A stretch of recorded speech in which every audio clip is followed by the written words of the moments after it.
السلام علیکم ورحمۃ اللہ وبرکاتہ۔ الحمد للہ الذی لا نحصی ثناء علیہ وهو كما اثنى على نفسه واشهد ان لا اله الا الله وحده لا شريك له واشهد ان سيدنا ومولانا محمدا عبده ورسوله اما بعد۔ میرے محترم عزیزو، بھائیو، دوستو، طلباء، اللہ تعالیٰ کے نبی کا فرمان ہے یذب المیت ثلاث، جب کوئی شخص مر جاتا ہے تو اس کے ساتھ تین چیزیں جاتی، اہلہ و مالہ و اولادہ۔ عربوں میں یہ رواج تھا، جب کوئی سردار مرتا تھا تو اس کی میت کے ساتھ رشتہ دار بھی اور اس کا جو گھوڑے، اونٹ، خچر، گدھے، اس کا مال، وہ سارا ساتھ جاتا تھا، اور رشتہ دار بھی، اور تیسرا فرمایا عمل بھی۔ تو یرجع اثنان و یبقى واحد، دو تو واپس چلے جاتے ہیں، جو اس کا ساز و سامان ہوتا ہے۔ یہ قدیم زمانے میں یہ رسم تھی، وہ بھی واپس چلا جاتا ہے، رشتہ دار بھی چلے جاتے ہیں، عمل باقی رہ جاتا ہے۔ تو اگر وہ اچھا ہے تو وہ کامیاب ہے، اور برا ہے تو قبر سے خوفناک منظر کوئی نہیں ہے۔ میرے نبی نے فرمایا کہ میں نے قبر سے خوفناک منظر کوئی نہیں دیکھا، میرا جی چاہتا ہے میں تمہیں عذاب قبر دکھا دوں، لیکن پھر تم اپنے میتوں کو دفن کرنا چھوڑ دو۔ لیکن اگر وہ اپنے عمل کو ساتھ لے کر گیا ہے تو علاء بن حضرمی رضی اللہ تعالیٰ عنہ بحرین کے جہاد سے واپس آ رہے تھے حضرت عمر کے زمانے میں، راستے میں انتقال ہو گیا تو ان کو وہاں دفن کر دیا۔ تو ایک مقامی آدمی نے کہا یہ ریتلی زمین ہے، یہاں جانور ہیں جو زمین کھود کے میت کو نکال کے کھا جاتے ہیں، تو اس کو یہاں سے نکالو، آگے ایک سخت زمین ہے وہاں دفن کرو۔ تو صحابہ نے کہا ابھی تو دفن کیا ہے لہذا نکال لیتے ہیں۔ تو قبر کشائی کی گئی، اور حضرت انس رضی اللہ تعالیٰ عنہ فرماتے ہیں میں قبر میں اترا، تو جب میں نے ایسے دیکھا تو وَإِذَا الْقَبْرُ مَدَّ الْبَصَّرِ نُورٌ يَتَلَأْلَأُ، اللہ، میں نے دیکھا جہاں تک میری نظر جا رہی تھی قبر کھل چکی تھی اور نور سے جگمگا رہی تھی، یتلألأ۔ اور اس سے عجیب بات، میت غائب تھی، اللہ نے اس کو غائب کر دیا۔ ایسے ہی ایک واقعہ حضرت خبیب رضی اللہ عنہ کے ساتھ پیش آیا، جب ان کو اہل مکہ نے شہید کیا تو 40 دن ان کی لاش لٹکی رہی، اور اس کا ایک ذرہ بھی جسم کا خراب نہیں ہوا، تر و تازہ۔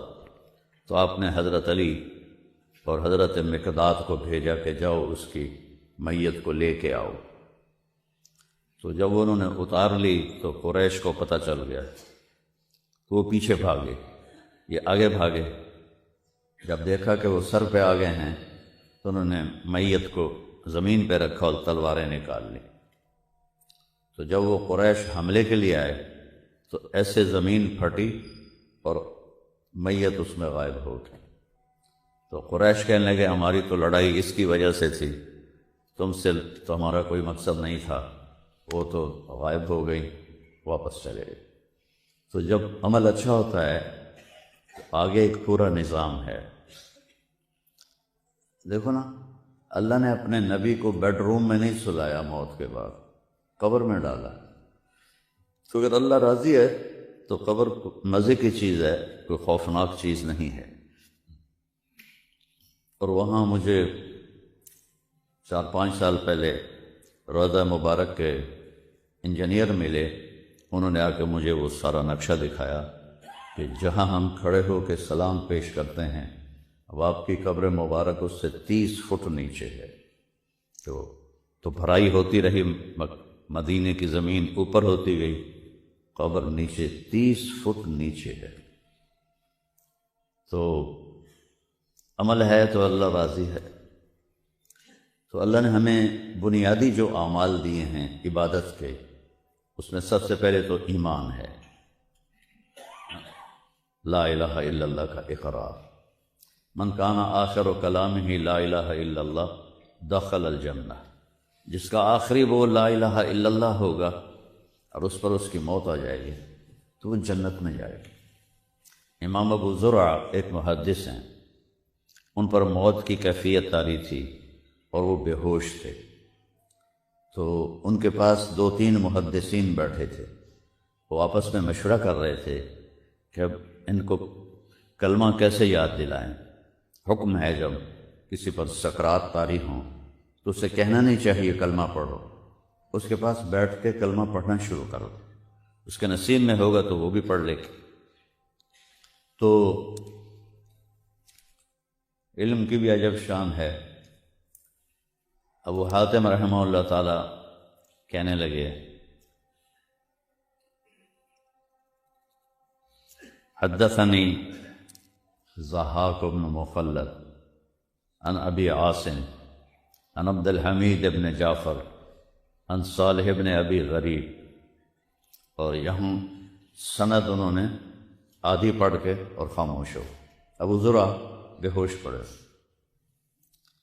تو منذر بن شازان تھے رحمۃ اللہ علیہ، وہ بیٹھے تھے، انہوں نے اپنی سند سے اس حدیث کو پڑھا کہ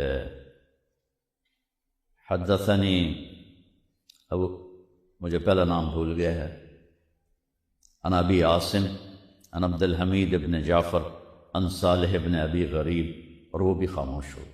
اب ایک آدمی بے ہوش پڑا ہوا ہے، وہ فرمایا کرتے تھے ابو زرع کہ مجھے 1,00,000 حدیث اس طرح یاد ہے جیسے تمہیں سورۃ فاتحہ یاد ہے۔ یہ ہمارے تو اب یہ جو علماء طلبہ ہیں ان کو حدیثیں یاد کوئی نہیں ہیں، فقہ ہی پڑھتے رہتے ہیں، اور فرمایا مجھے 1,00,000 حدیث اس طرح یاد ہے جیسے تم نے سورۃ فاتحہ یاد۔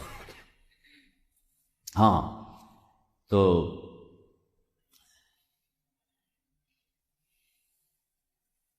اب دونوں نے حدیث کی سند ادھوری پڑھ دی اور وہ بے ہوش پڑے ہیں، تو ان کی اللہ نے زبان چلا دی۔ پہلے نے ضحاک بن مخلد، دوسرے نے منذر بن شازان، تو یہ ان کی سند ایک درجہ اوپر تھی، تو یہ بے ہوشی میں بولنے لگے حدثنی ابو عاصم۔ پہلا جو 2 نام تھے وہ ان کے استاد نہیں تھے، ان کے استاد اس سے بڑے تھے۔ حدثنی ابو عاصم، آنکھیں بند ہیں، بے ہوش ہیں، عن عبد الحمید ابن جعفر عن صالح ابن ابی غریب۔ اور پہلے 2 محدثین نے یہاں آ کر سند روک دی تھی، تو انہوں نے آگے پڑھی، عن معاذ بن جبل رضی اللہ تعالی عنہ قال قال رسول اللہ صلی اللہ علیہ وسلم من کان آخر کلامہ لا الہ الا اللہ دخل الجنہ، اور موت آ گئی۔ ادھر کلمہ پڑھا، حدیث بیان کی پوری سند کے ساتھ، اور موت آ گئی۔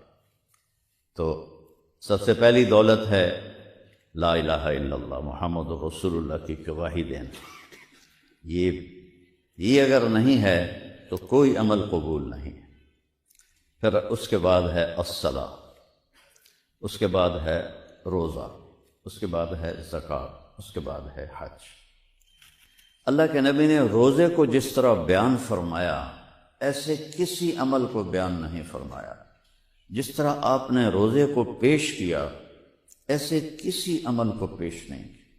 آپ ممبر پہ کھڑے ہوئے اور ایک دم کہا ماذا یستقبلکم وماذا تستقبلون، وہ کون آ رہا ہے، تم کس کے سامنے جا رہے ہو، تو وہ سارے پیچھے دیکھنے لگے، ادھر دیکھنے لگے، وہاں تو کچھ بھی نہیں تھا۔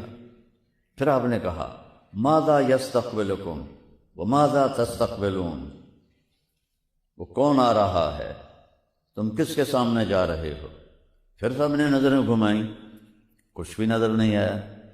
پھر تیسری دفعہ پھر آپ نے فرمایا ماذا یستقبلکم وماذا تستقبلون، کون آ رہا ہے، کس کے سامنے جا رہے ہو؟ تو حضرت عمر رضی اللہ عنہ کھڑے ہو گئے، یا رسول اللہ عدو حضر، کوئی دشمن آ گیا ہے جو آپ کو اللہ نے دکھا دیا ہے کہ وہ حملہ کے لیے آ رہا ہے تو ہم تیاری کریں؟ آپ نے فرمایا نہیں۔ تو پھر وہ کہنے لگے اوحی نزل، کیا وحی آئی ہے؟ آپ نے کہا نہیں۔ تو حضرت عمر نے پوچھا پھر کون آ رہا ہے؟ تو آپ نے فرمایا قد جاءکم رمضان، رمضان کا مہینہ آ گیا ہے۔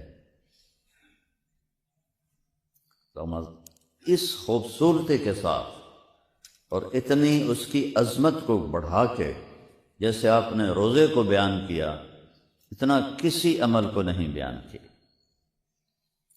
تو پہلی امتوں پر بھی روزے فرض تھے، تو انہوں نے دین میں تحریف کی، وہ کبھی گرمی میں آتا تھا کبھی سردی میں آتا تھا، تو انہوں نے گرمی کے روزے سٹاپ کر دیے اور سردی میں فکس کر دیے اور 10 دن بڑھا دیے کہ یہ ہم نے وہ جو ہم نے تبدیلی کی ہے اس کے بدلے میں ہم 10 روزے اور رکھیں گے۔ وہ 40 روزے رکھتے تھے، اور ان کا روزہ تھا افطاری سے افطاری، سحری کوئی نہیں تھی، جو افطاری میں کھا لیا اور پھر کل افطاری۔ ان پہ تراویح کی نماز کوئی نہیں تھی کہ وہ اپنی کتاب کے حافظ نہیں تھے۔ یہ واحد کتاب ہے قرآن جس کو 7 سال کا بچہ بھی یاد کر لیتا ہے اور 70 سال کا بوڑھا بھی یاد کر لیتا ہے، اور بغیر سمجھے یاد کی جانے والی کتاب دنیا میں ایک ہے، وہ قرآن ہے۔ ہمارے بچوں کو تو کچھ پتہ نہیں ہوتا وہ کیا پڑھ رہے ہیں، آج کے عرب بچوں کو بھی کچھ پتہ نہیں ہوتا، چونکہ ان کے ہاں سے وہ جو اصل عربی ہے وہ مٹ گئی ہے۔ تو ایک ایسی کتاب جو 30 پارے ہیں اور 6000 سے اوپر اس کی آیات ہیں، ان کو اس طرح یاد کرنا کہ زیر زبر کی غلطی نہ آئے۔ اور رائمنڈ میں جب میں پڑھتا تھا تو حفظ کا بھی شعبہ تھا، تو جو بچہ حافظ ہو جاتا تھا اس کا یہ امتحان ہوتا تھا کہ 1 دن میں پورا قرآن سنائے گا اور کوئی غلطی نہیں آئے گی، پھر اس کو حفظ کی سند ملتی تھی۔ اگر وہ 1 دن میں نہ پورا کر سکا یا 1 دن میں پورا کیا، ایک غلطی بھی آ گئی تو اس کو سند نہیں ملتی تھی۔ اس طرح سنائے کہ پورے قرآن میں ایک غلطی زیر زبر کی نہ ہو، یہ صرف قرآن ہے۔ قرآن کے علاوہ دنیا میں کوئی کتاب ایسی نہیں جو اس طرح یاد کی جائے، بغیر سمجھے یاد کی جائے، کسی لفظ کے مطلب کا پتہ ہی کوئی نہیں ہے،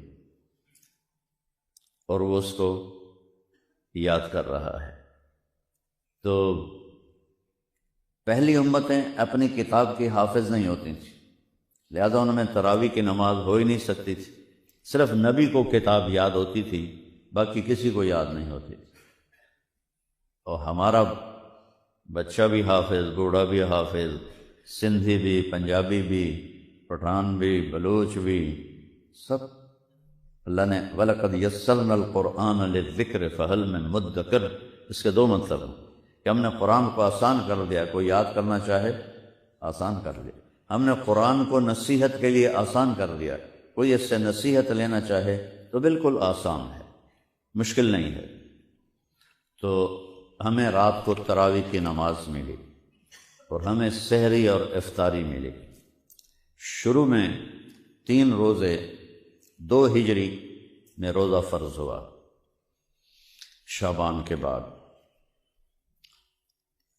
تو روزہ ایسے ہی فرض ہوا جیسے بنی اسرائیل پر تھا، افطاری سے افطاری۔ اور روزہ کیسے شروع ہوتا تھا؟ افطاری کھا کے اگر آنکھ لگ گئی 1 منٹ کے لیے تو اگلا روزہ شروع ہو جاتا تھا۔ تو ایک صحابی ہیں قیس بن سرمہ رضی اللہ تعالیٰ عنہ، یہ اونٹ چراتے تھے، تو کافی مشقت کا کام ہے، تو اونٹ چرا کے واپس آئے تو بیوی سے پوچھا کوئی افطاری کا سامان ہے گھر میں؟ کہنے لگے کچھ بھی نہیں ہے، تم بیٹھو میں پڑوسیوں سے کچھ مانگ کے آتی ہوں۔ تو وہ اس کے لیے گئیں کہ کوئی میں اپنے خامند کے لیے افطاری اور اپنے لیے سامان لے کر آؤں۔ وہ لیٹے اور تھکے ہوئے تھے، نیند آ گئی۔ ادھر ان کی بیگم تھوڑا سا لیٹ ہو گئیں، سورج غروب ہو گیا، افطاریاں ہو گئیں۔ جب وہ اندر آئے تو کہنے لگی ہلکت جب نہ سلمہ، سلمہ کے بیٹے تو مارا گیا۔ تو ان کی آنکھ کھلی، کیا ہوا؟ کہا اگلا روزہ شروع ہو گیا۔ اب سارا دن وہ ہماری طرح تو نہیں پیزے کھا کے سحری کرتے ہوتے تھے، تو کھجور کھا کے سحری ہوتی تھی، یا جو کی خشک روٹی لی اور سحری ہو گئی۔ تو اب سارے دن کا روزہ اور سارا دن اونٹ چرائے اور شدید بھوک کی حالت، اور اگلا روزہ شروع ہو گیا۔ تو انہوں نے کہا جو میرے رب کا حق۔ ظہر کی نماز پڑھنے مسجد میں آئے تو بے ہوش ہو کے گر گئے۔ تو آپ نے سلام پھیر کے پوچھا یہ کیا ہوا؟ کیس کو کیا ہوا؟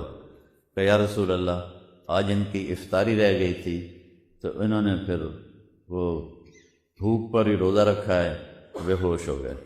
تو اللہ تعالیٰ کے نبی کا دل گھٹ گیا کہ میری امت پر اتنی مشقت آ گئی ہے، تو اللہ تعالیٰ نے اسی وقت قرآن اتار دیا کہ کلوا واشربوا حتى يتبين لكم الخيط الأبيض من الخيط الأسود ثم أتموا من الفجر ثم أتموا الصيام إلى الليل۔ میرے نبی ہم نے آپ کے لیے آسانی کر دی، آپ کی امت افطاری بھی کرے سحری بھی کرے، دونوں ٹائم کھائے۔ اور جب کالا دھاگا سفید دھاگے سے نظر آنے لگے تو روزہ بند کر دیا جائے۔ اب اس کا مطلب تھا کہ اندھیرا ہوتا ہے نا، تو سفید دھاگے کی طرح صبح صادق کی روشنی آتی۔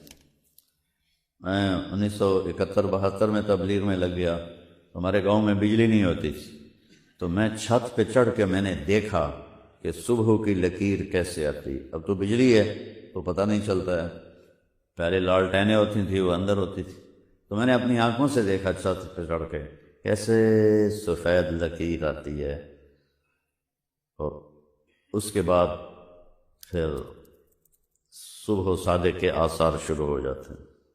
عمار بن یاسر رضی اللہ تعالیٰ عنہ عرب ہیں، انہوں نے 2 دھاگے سرانے کے ساتھ رکھ لیے، ایک کالا ایک سفید۔ تو چراغ میں تھوڑی سی روشنی ہوتی تھی تو وہ ادھر دیکھیں اور کھاتے رہیں، ادھر دیکھیں اور کھاتے رہیں، ہوتا چٹا کالا دیر نہ نہیں پتہ لگنا ہے، ایڈی ساری موم بتی کی پتہ لگنا ہے، تو انہاں راج کے کھا لیا۔ تو پھر آ کے اللہ کے نبی سے کہا یا رسول اللہ میں نے تو 2 دھاگے رکھے تھے سفید بھی، حتی یتبین لکم الخیط الابیض من الخیط الاسود۔ خیط الاسود ہے رات اور خیط الابیض ہے صبح صادق کی لکیر، وہ آپ شہر میں رہتے ہیں کبھی نہیں دیکھ سکتے، یہ ان گاؤں والے دیکھ سکتے ہیں جہاں بجلی نہیں ہے۔ تو اللہ نے مجھے دکھائی وہ 72 73 74۔ تو کہنے لگے آپ نے فرمایا عمار تیرا روزہ تو پھر بڑا مزے کا ہو گیا، تجھے تو بڑی لمبی چھٹی مل گئی۔ سفید دھاگے سے مراد ہے صبح صادق، اور کالے دھاگے سے مراد ہے رات کا اندھیرا۔ رات کے اندھیرے میں جب صبح کی روشنی کی لکیر آئے تو اس وقت روزہ بند ہو جاتا ہے۔ اس لکیر کو مکمل ہونے میں 2-3 منٹ لگ جاتے ہیں۔ تو اللہ تعالیٰ نے اس امت کے لیے آسانی فرمائی، اور ان کے روزے کو صرف کھانے کا ٹائم بدلا ہے اللہ تعالیٰ نے، صبح بھی کھا لو رات کو بھی کھا لو۔ تو ماشاءاللہ ہم جیسی سحری افطاری کرتے ہیں، افطاری ہضم نہیں ہوتی تو سحری آ جاتی ہے، سحری ہضم نہیں ہوتی تو افطاری آ جاتی ہے، الٹا کھٹے ڈکار آ رہے ہوتے ہیں۔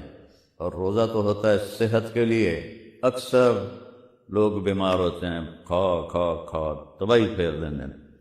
دیکھا کرو افطاری کے دسترخوان پر ادو سموسا، ادو پکوڑا، ادو لیگ پیس، ادو کوئی کڑھائی دا، اور ادو سیون اپ، ادو پیپسی، ادو روح افزا، تو بیچارے میدے کے پلے رہ کیا جاتا ہے؟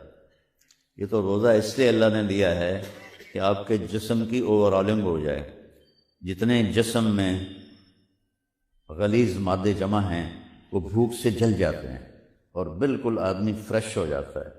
لیکن جو ہم کھانے کی طبع بہت سے لوگ تراویح نہیں پڑھتے، اتنا کھاتے ہیں کینج کر کے پائے ہوں ہن کیویں پڑھیے، اس لیے بعض 8 پڑھ کے بھاگ جاتے ہیں۔ کیا کام ہے باہر جا کے؟ سال میں 1 دفعہ قرآن سننا ہے، 1 دفعہ، اور تم 8 تراویح پڑھ کے بھاگ جاؤ تو اپنا ہی نقصان ہے۔ کوئی 8 تراویح پڑھ کے جانے سے گناہ نہیں ہوتا، لیکن نقصان بہت ہوتا ہے۔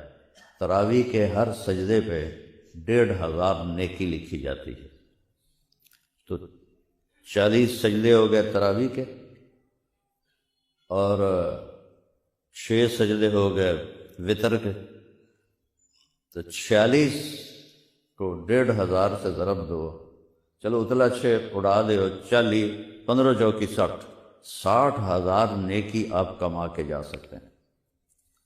اور ادھر جب آپ 8 پہ بھاگ جاتے ہیں تو 6400 آپ کو ملتی ہیں۔ کوئی ہے ایسا بے وقوف تاجر جو 60,000 پہ سودا بیچ سکتا ہو اور 6,000 پہ بیچ رہا ہو؟ ایک اور بات یاد ہے،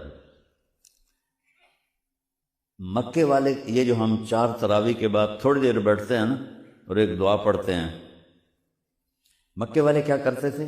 4 تراویح پڑھتے تھے اور 1 طواف کرتے تھے، پھر 4 تراویح پڑھتے تھے اور 1 طواف کرتے تھے، پھر 4 تراویح پڑھتے تھے، 1 طواف کرتے تھے۔ اس کو کہتے ہیں ترویحہ۔ ترویحہ کہتے ہیں تھوڑی دیر آرام کرنے کو، جس سے اس کا نام پڑا تراویح۔ ویسے حدیث میں تراویح کا لفظ کوئی نہیں ہے، قیام اللیل ہے، رات کا قیام۔ تو مدینے والوں نے سوچا یہ جو مکے والے ہیں یہ تو 5 طواف کر لیتے ہیں 20 تراویح میں، اور ہم 20 کے رہتے ہیں، لہذا ہم 40 تراویح پڑھیں۔ امام مالک کے دور میں 40 تراویح پڑھی جاتی تھی مدینے والوں، اور حضرت عمر ہمارے نبی نے 8 پڑھی اور 3 دن پڑھی، اور پھر خود فرمایا کہ مجھے تمہاری مشقت کا ڈر ہے۔ چوتھے دن آپ نے آگے پڑھائی کوئی نہیں۔ ابوبکر صدیق کے زمانے میں 8 پڑھی جاتی تھی۔ حضرت عمر رضی اللہ تعالیٰ عنہ نے سب کو جمع کر کے 20 تراویح، ابی بن کعب رضی اللہ تعالیٰ عنہ اور تمیم داری سے فرمایا کہ 2 امام 20 تراویح پڑھاؤ۔ تو سینکڑوں سال سے امت کا عمل 20 تراویح کا ہے۔ تو میں کوئی مسئلے کی بحث نہیں چھڑ رہا، میں آپ کو دونوں عمل بتا رہا ہوں۔ اب آپ خود سوچو کہ آدھے گھنٹے مزید کی مشقت سے آپ کو 64,000 نیکیاں ملتی ہیں، اور آدھے گھنٹے کی سستی سے آپ کتنی ہزاروں نیکیاں ضائع کر دیتے ہیں۔ تو یہ کوئی عقل مندی کی بات تو نہیں۔ کوئی بیمار ہے، کسی کو کام جانا ہے، سفر کرنا ہے، مصروفیت ہے، ٹھیک ہے 8 پڑھ لیں۔ لیکن جو صرف اس واسطے کہ کھا ڈھیر لیا کھلوتا جاندہ نہیں، ڈکار تے ڈکار آ رہے ہیں،